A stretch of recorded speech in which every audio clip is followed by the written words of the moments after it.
ఈ స్థానిక ఎన్నికలు సజావుగా జరుగుతాయా? జరిగితే అసలు జరిగే అవకాశం ఉందా లేదా?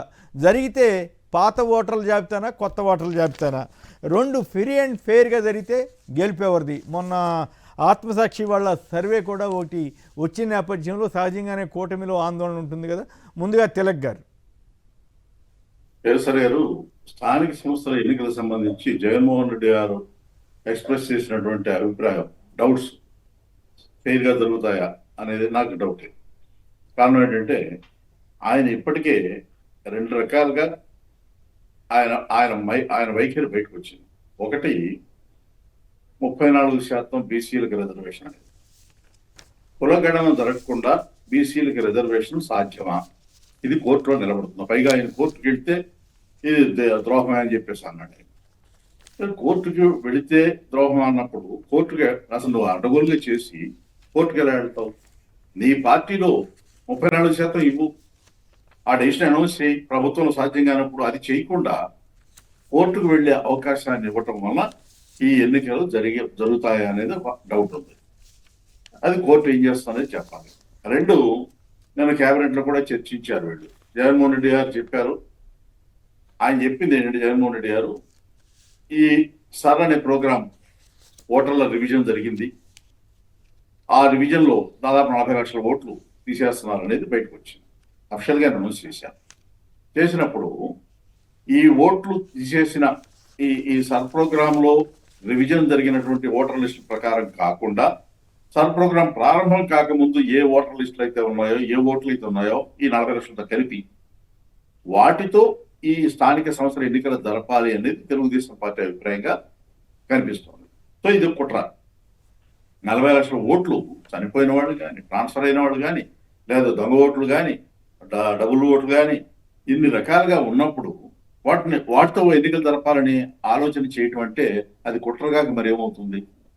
ఒక పక్కన బీసీలను మోసం చేస్తూ కోర్టుకు వెళ్లే లూప్ హోల్స్ తో కూడినటువంటి కేబినెట్ తీర్మానం, మరో పక్క సర్ ప్రోగ్రాం కంటే ముందున్నటువంటి ఓటర్ లిస్టులతో ఎన్నికలకు వెళ్లాలంటాం. అంటే 40 లక్షల ఓట్లు మీవే అని చెప్పి ఒప్పుకుంటారా? ఇక మూడోది, పోలీసు వ్యవస్థను ఉపయోగించడం. జగన్మోహన్ రెడ్డి గారు కరెక్ట్గా అని చెప్పారు. సోషల్ మీడియా, లీగల్ టీం ఈ రెండు కూడా పటిష్టం చేసుకోవాలి ప్రతి చోట కూడా అనేది ఆయన చెప్పడానికి కారణం ఏంటంటే, రాబోయే రోజుల్లో యాక్టివ్ గా ఉండేటువంటి స్థానిక నాయకుల మీద కేసులు విపరీతంగా పెడతారనేది నాకున్న అనుమానం. ఇక్కడ ఆ కేసులు పెట్టి యాక్టివ్ గా పోటీ చేయకుండా ప్రత్యక్ష ఎన్నికలు అనేది ఒక ఆస్పెక్ట్. రెండోది, ఈ పోటీ చేయకుండా ఉండటం కోసం ఈ ఈ ఈ కేసులు అనేది ముమ్మరంగా పెడతారు, అరెస్టులు చేస్తారు, వేధింపులు, లేకపోతే రోజు పోలీసులు వెళ్ళి ఇళ్లలో ఉండకుండా చేయటం, ఇటువంటివన్నీ ఉంటాయి. కాబట్టి స్థానికంగా నియోజకవర్గాల ఇన్ఛార్జీల సామర్థ్యానికి, శక్తి సామర్థ్యాలకి ఈ స్థానిక సంస్థల ఎన్నికలు ఒక సవాల్ వంటివి. జగన్మోహన్ రెడ్డి గారు స్థానిక సంస్థల ఎన్నికల్లో ఏకగ్రీవాలు కాకూడదు, అయితే మీకు టికెట్ రాదని ఎల్లో మీడియా ప్రచారం చేస్తుంది. ఆయన అన్నది ఏమిటి? ఏకగ్రీవాలు కాకుండా చూడండి, ఇది మీ శక్తికి సవాల్ వంటిది, అలా జరిగితే మాత్రం రేపు మీకు టికెట్ రావడం అనుమానం అని చెప్పిన మాట వాస్తవం. అయితే నేను ఒక మాట ఇక్కడ ప్రస్తావించదలుచుకున్నా. తెలుగుదేశం పార్టీ వారు డోర్ టు డోర్ వెళ్ళి ప్రభుత్వ కార్యక్రమాలను ప్రచారం చేయండి, పెన్షన్లు ఇవ్వండి అని చెప్తే 72 మంది వెళ్ళలేదని వాళ్ళకు వచ్చారు. వీళ్ళందరూ టికెట్లు ఇవ్వని చెప్పారా లేదా? మీ ప్రభుత్వ కార్యక్రమాలకే అమలు చేయడానికి ఇంటింటికి వెళ్ళలేదని టికెట్లు ఇవ్వని చెప్పిన వాళ్ళు ఇప్పుడు one time MLA, first time ఎమ్మెల్యేలో వాళ్ళ మెజారిటీ పనిచేయట్లేదు, వాళ్ళ టికెట్లు ఇవ్వని చెబుతున్నారా లేదా?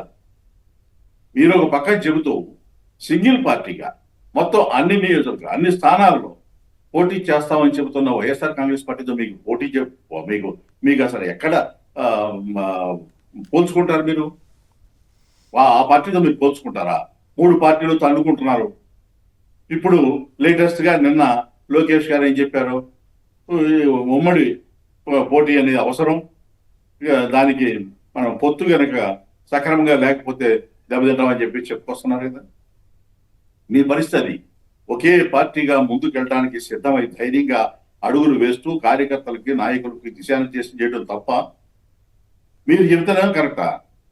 మరి ఇదొక ఆస్పెక్ట్. రెండోది, రాబోయే రోజుల్లో కేసులు, ఇల్లీగల్ టీము, సోషల్ మీడియాలో ఎక్కువ ప్రచారం. ఎందుకంటే ఈ ఈ ఇప్పటి వరకు మెయిన్ స్ట్రీమ్ మీడియా ఈనాడు కానీ జ్యోతి కానీ వీళ్ళు ఏం చేస్తున్నారంటే మెయిన్ ఎడిషన్లోనేమో ప్రభుత్వానికి అనుకూలంగా ఉంటాయి, జిల్లా ఎడిషన్లో అధికారులకు వ్యతిరేకంగా అంటే స్థానికంగా జరుగుతున్న తప్పుల్ని అధికారుల మీద స్థానిక నాయకుల మీద తోసేస్తూ వార్తా కథనాలు ఇస్తున్నారు. ఇది రేపొద్దున ఏం చేస్తారంటే వైసీపీ వాళ్ళు ఇలా చేస్తున్నారు, అలా చేస్తున్నారు, అక్రమాలు జరుగుతున్నాయి, దౌర్జన్యాలు జరుగుతున్నాయి, ఇవన్నీ కథనాలు తీసుకొస్తారు. ఈ కథనాలు తీసుకొచ్చి వాటి ఆధారంగా పోలీసులు కేసులు పెట్టడం, ఇది ముమ్మరంగా జరుగుతుందని నా అంచనా.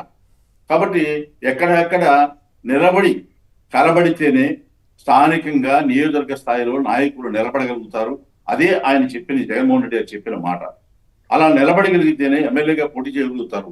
లేకపోతే ఏకగ్రీవాల పేరుతో అవగాహనకు వచ్చి వాళ్ళ తెలుగుదేశం పార్టీతోనూ మిగతా పార్టీలతో అవగాహనకు వచ్చి ఏకగ్రీవాలంటే అది దానికి గ్రామ స్థాయిలో ఏదో బెనిఫిట్ వస్తుంది అని చెప్పి అంటే అది పైకి చెప్పే కబుర్లు, కానీ అది అండర్స్టాండింగ్స్ ఎలా ఉంటాయో గ్రామాల్లో తెలుసు. అందువల్ల ఆయన చెప్పిన దాంట్లో తప్పేం లేదు. కాబట్టి ఆయన దిశానిర్దేశం చాలా పర్ఫెక్ట్ గా ఉంది. ఆయన ఎంతగా ప్రిపేర్ అయ్యారంటే 14 లక్షల మందికి ఐడి కార్డులు ఇవ్వడానికి ప్రిపేర్ అయ్యారు, రెడీ అని అని చెప్పారు. మెటీరియల్ వెన్నుపోటు పార్టీ ప్రభుత్వ పరిపాలన 2.5 సంవత్సరాల్లో ఎలా ఉందనేది పుస్తకాలని కూడా ఇస్తాము, ప్రతి ఇంటికి చేరాలని చెప్పారు. అలాగే ప్రతి మండలంలో ప్రతి గ్రామ స్థాయిలో కూడా మీటింగులు పెట్టుకోండి అని చెప్పారు, వాళ్ళని ప్రిపేర్ చేయమని చెప్పారు. అందరూ కూడా యాక్టివ్గా ఉండడమే కాదు, చాలా పటిష్టంగా యంత్రాంగాన్ని తయారు చేసుకోవాలని చెప్పారు. ఇవన్నీ కూడా ఇంత పటిష్టంగా జరిగితే తెలుగుదేశంలో జరిగిందా, దాంట్లో జనసేనలో జరిగిందా, బీజేపీలో జరిగిందా? ఇలాంటి ప్రిపరేషన్ లేదే. రైట్, చక్కగా 100% పర్ఫెక్ట్ గా చెప్పారు ఆయన. ఆయన ఎన్నికలకు ప్రిపేర్ అవుతున్నారనేది అర్థమవుతోంది. తెలుగుదేశం పార్టీ ఇవన్నీ చేయట్లేదు అంటే వాళ్ళు ప్రిపేర్ అవ్వకుండా మాటలు చెప్తున్నారనేది అనుమానం మాత్రం కలుగుతుంది. రైట్, మీ విశ్లేషణ చాలా బ్యాలెన్స్డ్గాను బాగుంది తిలక్ గారు, సంతోషం. తర్వాత శివశంకర్ గారు. సార్, ఇప్పుడు నిన్న జరిగినటువంటి సనాహ సమావేశము పూర్తిగా కొన్ని వివిధ అంశాల మీద నిన్న జరిగింది. క్లియర్ కట్ గా స్థానిక సంస్థలకు సంబంధించినటువంటిది. మా అధ్యక్షుడు వారు చెప్పేది ఏంటంటే, ఇప్పుడు చంద్రబాబు నాయుడు అదే వెన్నుపోటు పార్టీ ఎలా చేస్తుందంటే కనుక జిమ్మిక్కుల మీద భయపెట్టిచ్చేసి దొంగగా రావాలని అనుకుంటుంది. అది అన్యాయం. ఎందుకంటే ఎస్ఐఆర్ సంబంధించినటువంటి స్టార్ట్ అయిన తర్వాత 40 లక్షల ఓట్లను ఇప్పటికే రిమూవ్ చేశారు. ఇంకా 44 లక్షల మందికి నోటీసులు పంపించారు. ఏదైతే ఎస్ఐఆర్ డ్రాఫ్ట్ రిలీజ్ చేసిన తర్వాత 40 లక్షలు డిలీట్ అయిపోయినాయి, లేరు వీళ్ళందరూ కూడా అని చెప్పిన తర్వాత డెత్లు కావచ్చు, డూప్లికేట్ ఓట్స్ కావచ్చు, అని తర్వాత మిగతాది నేమ్ కరెక్షన్ అనో లేకపోతే మ్యాపింగ్ కాలేదని 44 లక్షల మందికి నోటీసులు పంపించారు. అందులో 50% పోతాయో 80% పోతాయో అనేటువంటిది నెక్స్ట్ మంత్ తెలుస్తాయి, అక్టోబర్ 3కి. సో ఈ టైంలోనే 2025 ఓటర్ జాబితా తీసుకొని ఏదైతే 60-70 లక్షల ఓట్లు పోతాయి కదా, దొంగ ఓట్లు, ఇది చనిపోయిన ఓట్లు, ఇవన్నీ కూడా ఉంటాయి. మనదే ప్రభుత్వం ఉంది, పోలీస్ వ్యవస్థ మన చేతుల్లో ఉంది, ఒక దౌర్జన్యంగా చేస్తాము, ఈ ఓట్లని దొంగ ఓట్లు ఇచ్చుకొని ఏ విధంగానే ఎన్నికలు జరుపుకొని గెలిపించుకోవాలనేటువంటిది చంద్రబాబు యొక్క కుట్ర ఇక్కడ క్లియర్ గా అర్థమవుతుంది. ఇది లీగల్ గా కూడా అన్యాయం. ఎందుకంటే ఇన్ని ఓట్లు 40 లక్షల ఓట్లు వాళ్ళే తీసేసిన తర్వాత ఇంకా 40 లక్షల నోటీసుల తర్వాత ఈ కొత్త జాబితా ప్రకారం అక్టోబర్ 3 రిలీజ్ అవుతుంది. ఈ లేటెస్ట్ జాబితా 26 ఈ ఓటర్ జాబితా ప్రకారం ఎన్నికలైతే నిజమైనటువంటి ఓటర్లు వేసేసి నిజమైన అంటే అట్లా కాదు, మీరు నిజమైన ఓటర్ల జాబితాలో కూడా ఓటర్లందరికీ, నిజమైన ఓటర్లందరికీ ఓటు హక్కు ఉందా లేదా పార్టీ పక్షపాతంగా గతంలో చూశాం కదా, మీరు చెప్పారు కదా, మంత్రులతోటి ఫోన్లో మాట్లాడటం, ఆఫీసర్లు కొన్ని వైసీపీకి సంబంధించిన వాళ్ళు ఓట్లు లేకుండా చేయడం, ఇట్లాంటివి జరిగినాయా లేదా అన్నది కూడా చెక్ చేసుకున్న తర్వాత ఆ ఓటర్ల జాబితా సరిగా ఉంటేనే ఎలక్షన్ సజావుగా జరిగినట్టుగా అర్థం చేసుకోవాలి. నిన్న కూడా మీరు అన్నట్టు మా చంద్రగిరి నియోజకవర్గ ఇన్ఛార్జి మన చెవిరెడ్డి మోహిత్ రెడ్డి గారు వచ్చారు ఆఫీస్ కి. అలా నాకు కూడా నోటీసులు వచ్చింది. ఇదేంటంటే ఏదో పేరు తప్పుంది అది ఇదని ఫోన్ చేస్తే, లేదు మీరు పర్సనల్ గా రావాల్సింది అంటున్నారు, మీరు రాకుంటే ఓటు పోతుంది అంటున్నారు. అంటే నియోజకవర్గ ఇన్ఛార్జిల వైఎస్ఆర్సీపీ వాళ్ళని టార్గెట్ చేసుకుని నోటీసులు ఇచ్చినారంటే, మీరు అన్నట్టు ఈ 44 లక్షల్లో మా ఓట్లు ఎన్ని ఉన్నాయో, ఇప్పుడు రాజంపేట, కోడూరు ఈ ప్రాంతాలు ఉన్నాయి సార్. చాలా మంది కోవైట్ లో, దుబాయ్ లో అక్కడ ఉన్నారు, జీవనాధారానికి వెళ్ళారు. సాఫ్ట్వేర్ ఇంజనీర్లు కొంతమంది అవుట్ సైడ్స్ ఉన్నారు. వీళ్ళకి ఏం చేస్తున్నారంటే నోటీసులు పంపించేసేసి ఇంటి దగ్గరికి మీరు ఇన్ పర్సన్ రావాలి ఫలానా తేదీల్లో, వాళ్ళు చెప్పిన తేదీల్లో. అంటే ఇంకోటి ఏంటంటే వాళ్ళు తీసేసిన ఓట్లలో వైసీపీ వాళ్ళైతేనేమో తీసేయటం, టీడీపీ వాళ్ళది అనుకోండి వాటిని ఏదో రకంగా ఇంక్లూడ్ చేసే పరిస్థితి కూడా వస్తుందేమో. మరి మీరు జాగ్రత్తగా లేకపోతే పరకాల గారు చెబుతున్నారు కదా, పరకాల గారు వీళ్ళు చాలా గట్టిగా చెబుతున్నారు, సర్ పేరు మీద నిజంగా చాలా ఘోరంగా జరుగుతోంది కొన్ని రాష్ట్రాల్లోని. అట్లాంటి పరిస్థితి మీ దగ్గరికి రాకుండా చూసుకోవాలి. ఇలా వాస్తవంగా అదే జరుగుతుంది సార్. ఇప్పటికి కూడా మేము కేంద్ర పార్టీ నుంచి మాకు ఎన్నికల సంఘానికి రోజు లెటర్ రాస్తున్నాం. అయ్యా ఎవరెవరికి నోటీసులు పంపించారు, మా బిఎల్ఏకి ఇస్తాము, ఆ లెటర్ ఇవ్వండి అంటే గనక ఎక్కడ ఈఆర్ఓలు కానీ డిస్ట్రిక్ట్ కలెక్టర్లు కానీ చాలా చోట్ల ఇప్పటికి కూడా ఇవ్వలేదు. 4-5 రోజుల్లో ప్రక్రియ పూర్తవుతుంది. ఆ యొక్క నోటీసులు ఇచ్చిన వాళ్ళ పేర్లు ఉంటే వెళ్ళి ఫాలో అప్ చేసుకోవాలనేటువంటిది. ఇది ఎస్ఐఆర్ సంబంధించి. ఇక ముఖ్యంగా ఎస్ సార్ సార్ ఇక్కడ రెండే అంశాలు జగన్మోహన్ రెడ్డి గారు క్లియర్ గా చెప్పేది మా అధ్యక్షుల వారు, ఎటువంటి పరిస్థితుల్లో స్థానిక సంస్థల్లో మనం పోటీ చేస్తున్నాము. ప్రత్యక్ష ఎన్నిక ఆయన మార్చి ఏదో గిమ్మిక్లు చేయాలనుకున్నా కూడా ప్రత్యక్ష ఎన్నిక అనేటువంటిది మనకు అనుకూలమైనటువంటి అంశమే. ప్రతి చోట బలమైనటువంటి అభ్యర్థిని మీరే ఎన్నుకోండి. కేంద్ర జిల్లా కూర్చొని జిల్లా అధ్యక్షులతో పాటు మంచి అభ్యర్థిని ఎన్నుకుందాము, ఎంపిక చేద్దాము. తర్వాత ఎవరన్నా కూడా రానప్పుడు కుటుంబ సభ్యులైనా కూడా పోటీకి దింపుదాము అనేటువంటిది ఉండి, పోలీసులకు కూడా క్లియర్ కట్ గా చెప్పండి, మీరు ఉండేది 2.5 సంవత్సరమే అని చెప్పండి. ఎవరైనా కూడాను అన్యాయంగా ఏదైనా కూడా ఇబ్బంది పెట్టిన ఏదైనా కూడాను వాళ్ళకు వార్నింగ్ ఇవ్వండి, లేదా ఈ యొక్క డిజిటల్ బుక్ లో చేర్చండి అనేటువంటిది. ఓవరాల్ గా ఏంటంటే సార్ 5 అంశాలతో సంస్థాగత సమావేశాలు కూడా ఏర్పాటు చేయడం అనేటువంటిది జిల్లా స్థాయిలో, తర్వాత నియోజకవర్గ స్థాయిలో, మండల స్థాయిలో చేసేసి 15 లక్షల మందికి పూర్తి అయిపోయినా చేస్తారు. జగన్ గారి స్పీచ్ ఎలాంటి స్ఫూర్తి ఇచ్చింది మీ పార్టీలో గానీ కేడర్లో గానీ నాయకుల్లో? సార్ క్యాడర్ లో నాయకుల్లో కార్యకర్తలు ఒకటే ఉంది సార్. ఎప్పుడు ఎన్నికలు జరిగినా కూడాను స్థానిక సంస్థల్లో పోటీ చేయడానికి 1 నుంచి 10 మంది వరకు అభ్యర్థులు ఉన్నారు. ఇక్కడ పోటీ వాతావరణం ఏర్పడింది. ఖచ్చితంగా ఎటువంటి పరిస్థితుల్లో వచ్చేది మీరు అన్నట్టు ఐఐటిఎస్ సర్వే గానీ వివిధ సంస్థలు కూడా సర్వే ఇచ్చిన దాని ప్రకారము రాష్ట్రంలో వైఎస్ఆర్ కాంగ్రెస్ పార్టీకి అనుకూల పవనాలు వీస్తా ఉన్నాయి. పోటీకి అనేది స్థానిక సంస్థలు అనేటువంటిది ఒక రెడీగా ఉన్నారు పోటీ చేయడానికి. అప్పుల మీద కూడా ఒక మాట మాట్లాడిన టైం అయిపోయింది. అప్పులు సార్ ఈ అప్పుల రికార్డ్ ఏంటంటే సార్ మొత్తం ఓవరాల్ గా 3 లక్షల చిల్లర కోట్లు తీసుకున్నట్లయితే ఈ 5 నెలల్లో తీసుకున్నట్లయితే ఆర్థిక సంవత్సరంలో 55,000 కోట్ల రూపాయలు ఈ 5 నెలల్లో ఆవరేజ్ గా 11,000 కోట్లు నెలకు 11,000 కోట్ల అప్పు తీసుకుని రికార్డ్ చేసుకుంటున్నారు.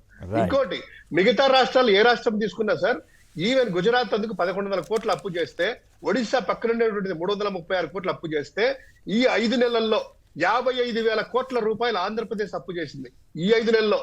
అంటే ఇంకోటి సార్ చిన్న గమ్మత్ చెప్తాను.